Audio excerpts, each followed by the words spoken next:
Good evening, everyone. Welcome to the Brian Crombie Radio Hour on Saga 960. I've got Peter Biro with me tonight to talk about an article that he wrote in the National Post, the deafening silence of the international human rights establishment in regards to the October 7th attack, the Hamas attack in Israel, and then obviously the finding from the International Court of Justice this past week. Peter, tell me about those two issues, if you could. Well, they're both pretty big issues, and they're obviously interconnected.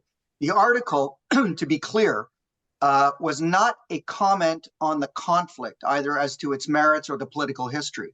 It was very, very specific about the nature of the current international human rights discourse and the human rights establishment, and the nature of their critique of Israel, what I refer to, unambiguously as an unrelenting vilification campaign of Israel that's been going on for decades, actually.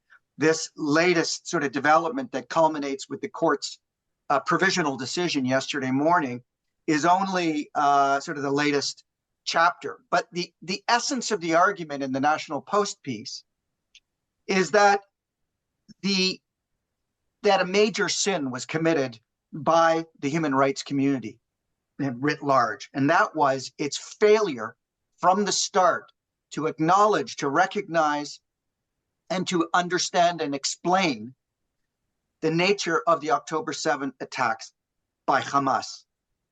The nature of those attacks, which have been described variously as atrocious and terrorist activities and indeed war crimes, were never described for what they really were, which was, as I say in the piece, a pogrom, which is originally a Russian word that really refers to the effort to destroy a people. It's really effectively a genocide. And the idea, in the piece is that in failing to identify the genocidal purpose of Hamas, the International Human Rights Committee has not only worked a terrible injustice in this case, but it's also done an injustice, in fact, to the Jewish community, to the Jewish diaspora worldwide, to Israel in particular, but also has failed to properly then understand the context of what ensues. To be clear, my piece is not intended in any way to justify a particular response by the Israel Defense Force or a particular policy of the Israeli government.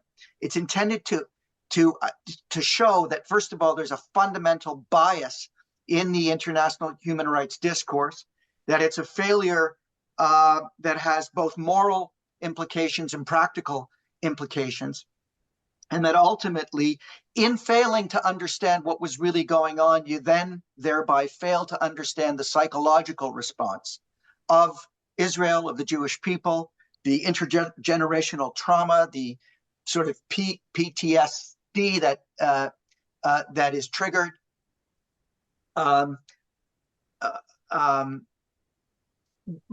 that act. And of course, you fail to bring the parties together, which supposedly is your purpose to achieve some kind of resolution of this horrific conflict, and some redress for what are clearly terrible crimes all around, when you in fact polarize the parties by failing to understand and to explain and to call out what in fact October 7th was. Instead, what the human rights community did was to effectively contextualize it, and I use that term in quotation marks because it's their term, by which they mean not contextualize in the context of Jewish trauma with the backdrop of the Holocaust or with the genocidal knowledge of the genocidal purpose of Hamas as laid out in the charter of Hamas, which calls for the destruction of Jews, the death of Jews everywhere, the destruction of Israel. But the contextualizing that they did was with respect to the backdrop of the Israeli occupation, which ought to be called out, which ought to be described. But the October 7th attacks were mischaracterized, first by the international human rights community, as resistance, as Palestinian resistance to the occupation. And that is absolutely not what October 7th was. even as we have to recognize that the fallout from that certainly awakened genuine and legitimate resistance to the occupation. But they're two separate matters. Why did the international human rights community respond the way that it did? Is it anti-Semitic? We only have a few minutes, and in a few minutes, I can't do justice to the answer. I think on a fundamental level, it is anti-Semitic in the sense that, first of all, there's been a long-standing prejudice against Israel, a long-standing vilification of Israel, some of it justified, some of it not justified. But the anti-Semitic dimension of it is twofold. Number one, the argument, the contextualizing that has been undertaken, and that's been taken up, by the way, by the court itself, by the International Court of Justice itself, which is really just an extension of that international human rights establishment. Right? It's more political than legal in many ways, although it is formally a legal institution. That the essence of the charge against Israel goes to the legitimacy of the state of Israel itself, and not merely to specific policies. And when you read carefully the literature put out by, whether it's Amnesty, Human Rights Watch, by the way, organizations that do great and important work that I've supported over the years. I mean, these are, people largely of good faith doing heroic work, okay? But when it comes to this particular issue, it has been biased, to say the least. And the illegitimacy, the argument that Israel's legitimacy is to be questioned goes back to their very, very poor reading of history, and I would say selective reading of history, and that is to the Nakba, which was indeed a Nakba in 1948, the disaster or catastrophe, as the Palestinians call it, resulting from what was a defensive war by Israel, the War of Independence. They begin with the Nakba, the displacement of Arabs, of Palestinian Arabs, from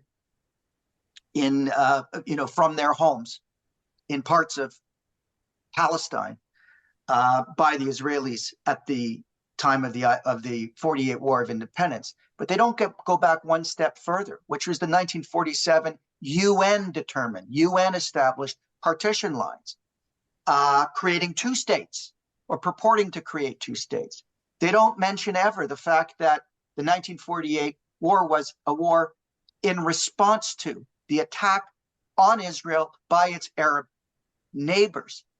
And in failing to do that, they begin with this narrative that is familiar to your listeners and to your viewers, of Israel as settler occupiers, as settler colonialists. That is, as people who came to a land that was not theirs. They're referring to Ashkenazi Jews who've escaped Europe or left Europe after the war in the wake of the Holocaust, and taking up residence in Palestine, which, after all, was the ancestral homeland of the Jewish people 1,800 years before there was even Islam, let alone Arabs in the area. But, be that as it may, the argument is that as settler occupiers, they are, by definition, the oppressors. And that narrative has effectively dominated the human rights discourse when it comes to the Israel-Palestine conflict for the last 30, 40 years at least. You don't think it's gotten worse or more able to exist because of the current prime minister and his policies? Oh, absolutely. There's no question about it. The current prime minister is a monster. His government is monstrous, is terrible.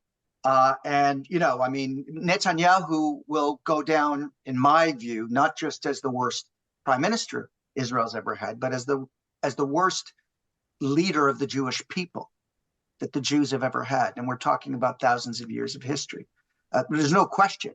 Much responsibility for the world's response to Israel must be laid at the feet of Netanyahu. But it's critically important. It's critically important to understand Israel is nevertheless a liberal democracy, obviously an imperfect one. A liberal democracy in which only a few months ago, hundreds of thousands of citizens were protesting in the streets, not for better living conditions, not for entitlements of one sort or another, but for the cause of liberal democracy itself, for the cause of the independence of the judiciary and of judicial review of the actions and statutes of the Knesset, the Israeli parliament. That is a remarkable statement about the rich and democratic civic culture of Israel. Nevertheless, as you say, statements made by members of Netanyahu's government, actions by the settlers that have been condoned, if not encouraged by, or certainly enabled by Netanyahu's government in the West Bank. These are all deplorable, and absolutely much blame must be laid at his doorstep. But I need to emphasize that my argument is completely independent and not in any way affected or undermined by what we can say quite rightly and fairly about Netanyahu. I think part of the problem is that it's difficult to have sort of nuanced positions. And maybe we can, after a break, come back and talk about that. We're chatting tonight with Peter Biro from Massey College, a very prolific writer and a very intelligent gentleman, about some issues in regards to what's going on in Israel right now, both in regards to the International Criminal Court and as well about how the international human rights community did not respond to October the 7th. Stay with us, everyone. Back in 2 minutes.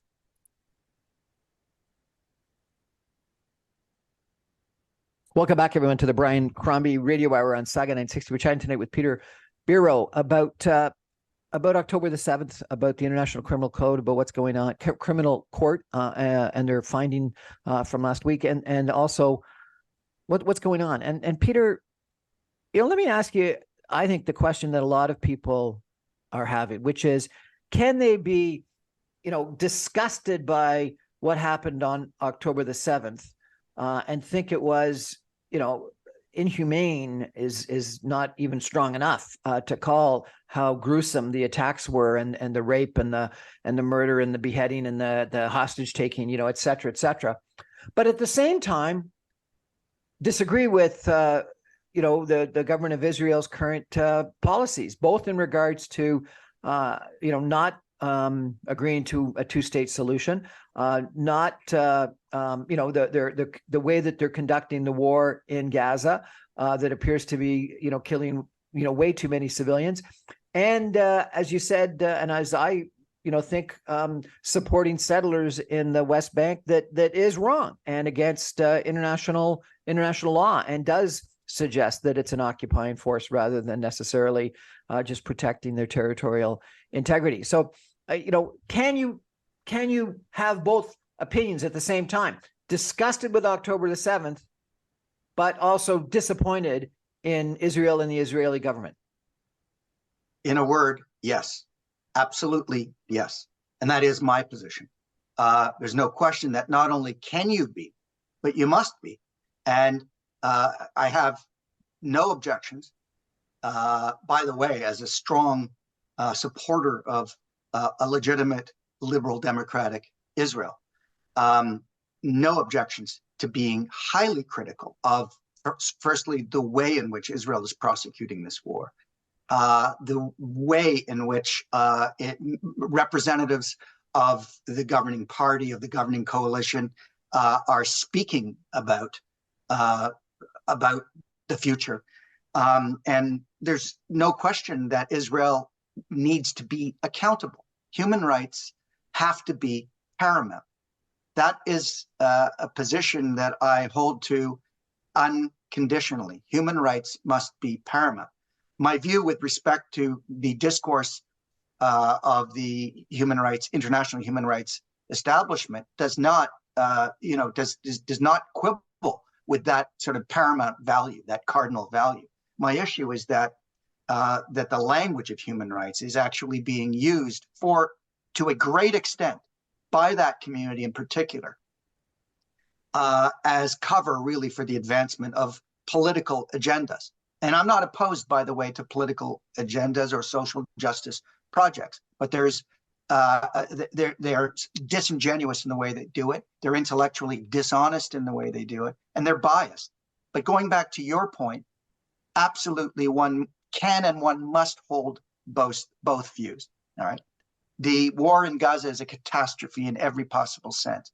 It begins not really with October 7th, but with Israel's intelligence and defense and security failures that predate that. And ultimately, that will be laid at Netanyahu's doorstep as well. But be that as it may, given that the attacks took place, given the genocidal purpose of those attacks, and also, by the way, geopolitical purpose, because let's not forget that Hamas is actually a proxy for Iran, and the primary purpose was both for Iran and for Vladimir Putin, by the way, to derail the Israel-Saudi normalization process. That was actually the principal objective of the whole thing. Secondarily, Hamas's own mission is genocidal. Having said all of that, once that occurs, Israel's right to defend itself is triggered. It is absolute, but it's an absolute right, but not a right that can be exercised without qualification and without regard to its obligations under international law. There's no question about that. International law must be supreme. The point, though, is that we have to come to the view of what the facts are on the ground in a fair manner, in a respectful manner, in a manner that is consistent first with a desire to get to the truth of the matter rather than to cherry pick facts as they become available and use them selectively in what is really a political campaign. That gets the parties nowhere, and that does nothing to advance the ultimate objective of peace and a two-state solution, which I've always advocated for. And I have advocated to successive Israeli leaders personally and directly over the decades in support of a policy of negotiating a two-state solution and a policy against the expansion of settlements in the West Bank and a policy against continuing the occupation in any form, but one that recognizes absolutely and unconditionally Israel's right to exist, its legitimacy, and the paramountcy, of course, of its security, defense and security. So I certainly agree with your final conclusion. I guess I question, was October the 7th genocidal because they had no chance? Hamas had no chance of conquering all of Israel. It was, I think, more of a terrorist action. And I wonder and worry that really they knew that it was going to trigger a response, and they wanted that response because they wanted a whole new generation of Palestinians to hate Israel and to hate Jews. And they knew that by terrorizing the Jewish population, they would create a whole new generation of Jews that hate Arabs and hate Palestinians. And so it was a typical terrorist, not typical, it was terrible. I can't call it typical. It was a terrorist action with the objective of creating new generations of hatred.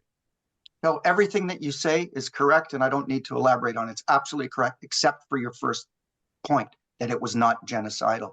The point was, first of all, in determining whether it's genocidal, it's not necessary to look at whether they could accomplish the total obliteration of the Jewish people or of Israelis. One needs to look at intent, not the realistic prospect of carrying out a complete, destruction and evisceration of Jews. The statements made by Hamas leaders before October 7th, but more importantly, subsequent to October 7th, including statements by Hanias sitting luxuriously in Doha, was that there will be more October 7th until Israel, the Zionist entity, has been terminated and Jews have been killed. The internet, you can Google these, is replete with those statements and reliably corroborated and documented. The Hamas charter says as much. That is the explicit purpose. It is Islamic jihad, it is the destruction of Israel, and it is the death to Jews wherever you may find them. And that is repeated in different forms in the charter and, of course, in statements, in public statements by Hamas political and military leadership. Having said that, everything else you said is spot on.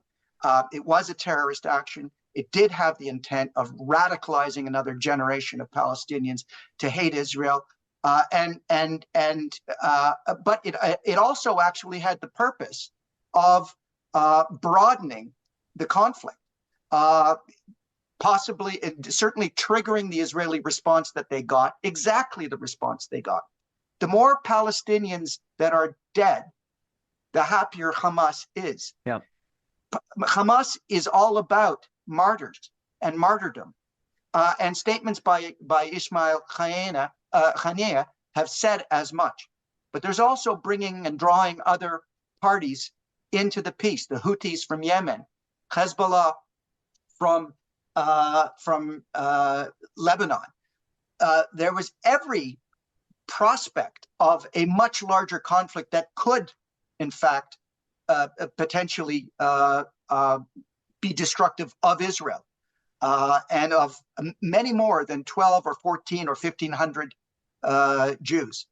So the genocidal intent can't be assessed against the question of numbers, just as the genocidal intent, as alleged by South Africa and by the International Human Rights Committee against Israel, cannot be established on the basis of numbers. As horrific as the humanitarian catastrophe is in Gaza, and as unacceptable as 25,000 or more Palestinians dead, 2/3 of which are women and children, as unacceptable as that is, let's not forget, if numbers are your game, that is a very small percentage of a very, very large and fast-growing population. I don't play the numbers game one way or the other. I don't think that is the way in which you assess whether there's genocidal purpose or genocidal intent in any event. Did the International Court of Justice get it right or wrong? I think that they got some things right, because I think that what they're calling for is appropriate. The thing that I think they got wrong was the issue of jurisdiction itself. Everything else was more or less right. The calling for restraint, the calling for greater accountability, the calling for winding down the conflict and ending the suffering, the calling for facilitating humanitarian assistance on at a proper scale. All of that's quite appropriate. The question is whether any of that should have been coming from the International Court of Justice in the first place. And we obviously don't have time in this discussion to inquire into the matter of jurisdiction. My view is the jurisdiction is what they got wrong because of the convention that grounds the entire process, which is, in short, the Genocide Convention. And in my view, South Africa did not, on the evidence, succeed in establishing that genocidal purpose, or that there was even a likelihood of genocidal ever occurring, such that the jurisdiction to entertain measures for the prevention of genocide would be assumed by the court. That's where I think they got it wrong. For the rest, I think they got it right. And, the one Israeli judge on the court, and by the way, they also got it right, and this is very important, in not ordering a ceasefire. Because had they ordered a ceasefire, that would have not only been a violation of Israel's sovereignty, but it would have actually amounted to an existentially consequential order that would have essentially denied Israel's right to exist. And remember, of course, Hamas is not before the tribunal. Hamas is not a state. There were just a few lines calling on Hamas to, release hostages. Really, that has been sort of the typical sort of characterization of the human rights discourse broadly. That, in an attempt to feign even-handedness, there are always a few lines saying, release the hostages. And of course, we disapprove of those terrible atrocities on October 7th. But now let's pivot to the real bad guys in this piece, the historically bad guys. And that, is outrageous and it really shows contempt, not just for Israel, but for Jews worldwide. Well, the big question is, where do we go from here? how do we solve this problem? How do we ever get back to two-state solution or peace or anything like that, given what's gone on? But we got to take a break for some messages. So back in 2 minutes. Welcome back to the Brian Crombie Radio Hour. We're chatting with Peter Biro about what's going on in the Middle East. We've talked about October 7th and an article that he wrote that was really quite interesting that was contending that the international human rights establishment really missed their mark and were almost anti-Semitic in their attitudes toward what happened on October the 7th and didn't call out what Peter says was a Hamas genocide of Jews and of Israel. And then we also talked about the International Court of Justice and their finding just last week in regards to what was going on with Israel's attack on Gaza. And Peter and I were really struggling with, can you have 2 points of view? One that is disgusted with what happened on October the 7th, but also disappointed in the IDF, or at least not the IDF, but the governance of Israel and the way that the war is being prosecuted and the toll on civilian life in Gaza. So Peter, I got to ask you, where do we go from here? We've created this generation of hatred on both sides. We've got this huge loss of life on both sides, more Jews dead on October 7th since the Holocaust, and huge amounts of casualties and deaths in Gaza, and immense destruction of infrastructure and housing, etc. How are you ever going to have peace? Well, we can have it, and we must move towards peace and towards the negotiations for a two-state solution. If I could be permitted, I just want to clarify 2 points just in terms of what we were discussing earlier, just so it's clear. My objection to the human rights establishment's discourse was to its failure specifically to call out the pogrom, as you rightly said, the genocidal purpose of Hamas on October 7th. Secondly, you'd asked me also about whether I thought the court got it right. And on one point, I wanted to be clear that I thought they didn't get it right, apart from the question of jurisdiction, which is an interesting discussion that can go both ways. But on one point, I think they got it fundamentally wrong, and that was on the finding that there was reason to find that there either was or could be genocidal intent on the part of the Israelis. And in that regard, I think the court was highly selective in cherry picking from the already pre-cherry picked evidence submitted by South Africa with respect to crazy and admittedly unacceptable statements made by various Israeli leaders and politicians, but which any reasonable observer, and certainly well-informed observer of Israeli affairs, would know they were not formally representative of the government of Israel's position, of the state of Israel's position. One of the things about liberal democracies is that people say all kinds of things. And when you hear a voice, it is the voice of someone in a country. To take that voice as being the official representation of the state's position is not the same thing as acknowledging that there are all kinds of diverse voices out there. So anyway, that clarification out of the way. We can move forward. And as an old, great peacenik, Yossi Beilin, who was a former justice minister of Israel, said, and he was involved 30 years ago in trying to bring about peace, now may actually be a more opportune time than ever before to move from this incredibly polarized, horrific situation to one where there's an appetite for discussions, not just about peace, but about the actualization of Palestinian political rights, rights of self-determination, indeed the rights of statehood, alongside or in some way perhaps intersecting with the rights of a legitimate, secure state of Israel, two independent nations. There's contested land, there are contested issues about the security requirements of both sides.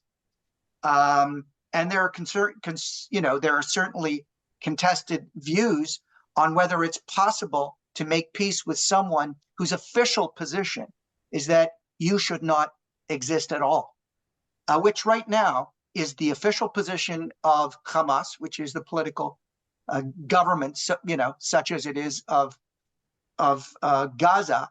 And the Palestinian Authority hasn't really been far behind. I mean, it's important to recognize that the original covenant of the PLO, as it then was, I think it was Article 13. I could be wrong, but officially called at that time for the denial of the existence of the state of Israel and the end of the state of Israel. That position was obviously moderated. Arafat himself was involved in peace talks, and we can go back to the Oslo process or to other processes.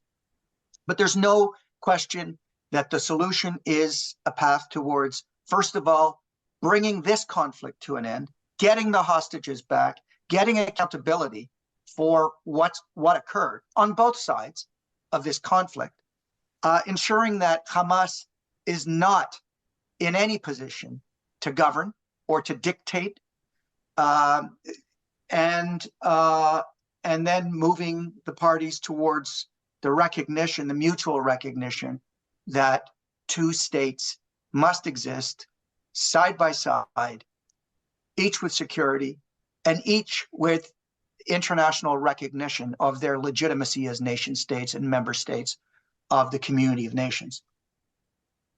Give me a sense of the politics in Israel, if you could. I think given the situation, I could understand if hatred had grown dramatically such that a more militant, right-wing extremist positioning would be even more possible than it had been in the past. And yet at the same time, I can see other people saying, no, that very extreme position, the refusal to stop occupation or settlements on the West Bank, and the treatment of Hamas and Gaza may have brought this upon Israel. So you can have two different points of view. One that says, no, we need to be more accepting and accommodative, and another says, no, we need to be even more militant and negative toward the Palestinians. Where do you think Israel is? Well, one of the things that must be said about true pluralistic liberal democracies, which Israel, as I said before, however imperfectly, has always strived to be. One of the things you will say about them is that there will be divergent voices, and that you will never hear one voice speak for an entire nation, except in cases of extreme existential risk, such as this particular moment, where Netanyahu does speak for the entire country on one point, and that is asserting Israel's right to defend itself and its insistence on ridding the region of Hamas, a neighbor that is intent constitutionally through its charter, through its statements, through its words and its deeds on the destruction of Israel and the killing of Jews. On that, Israel speaks with one voice.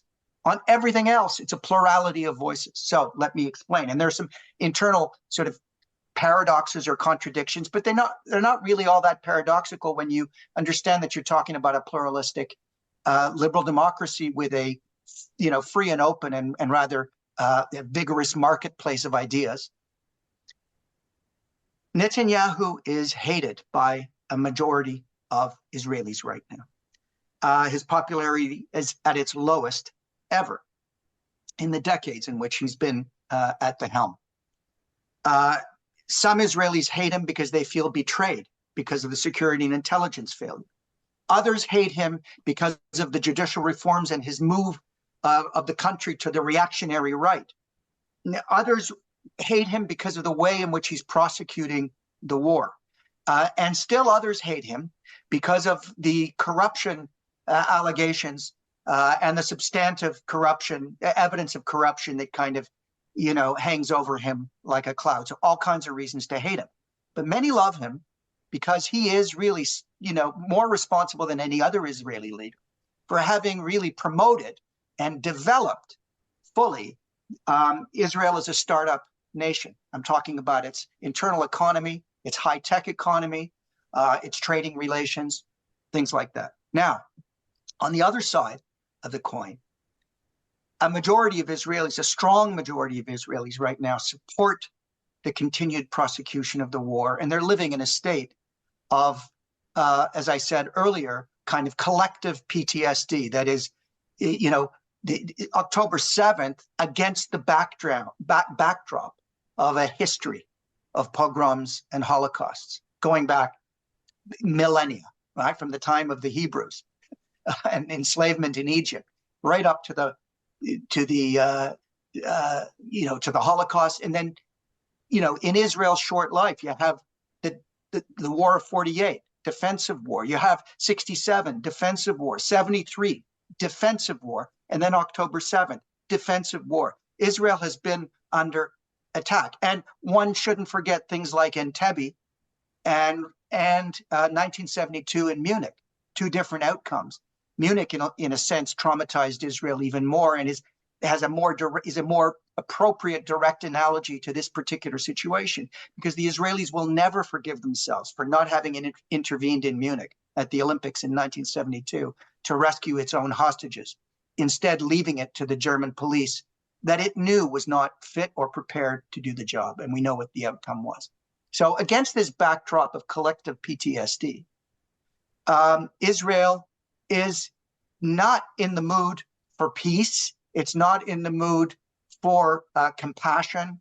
It's not in the mood for acknowledging the suffering of others, not because they are not a compassionate, sensitive, intelligent, peace-loving people, because indeed they are.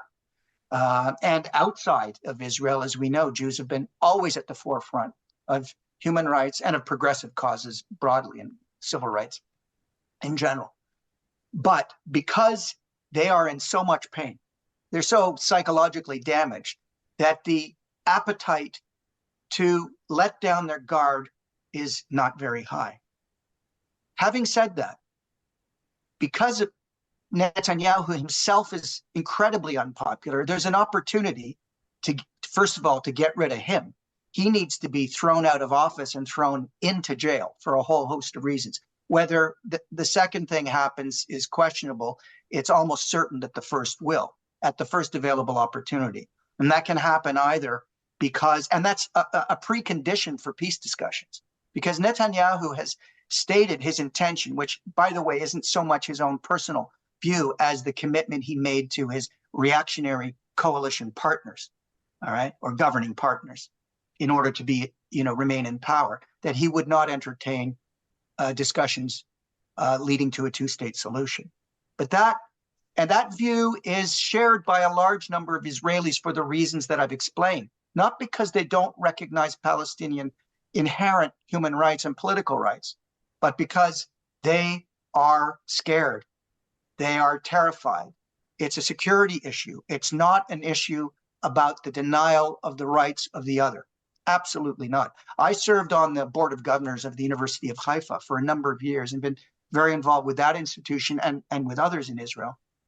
And I could tell you that, the commitment to pluralism, particularly at Haifa, and as you may know, the city of Haifa is roughly 20% Arab population, and Haifa, I think at this point, is close to 40% Palestinian Arab, both student and faculty population. There's a hunger to live side by side in peace, to share each other's heritage, to respect each other's rights.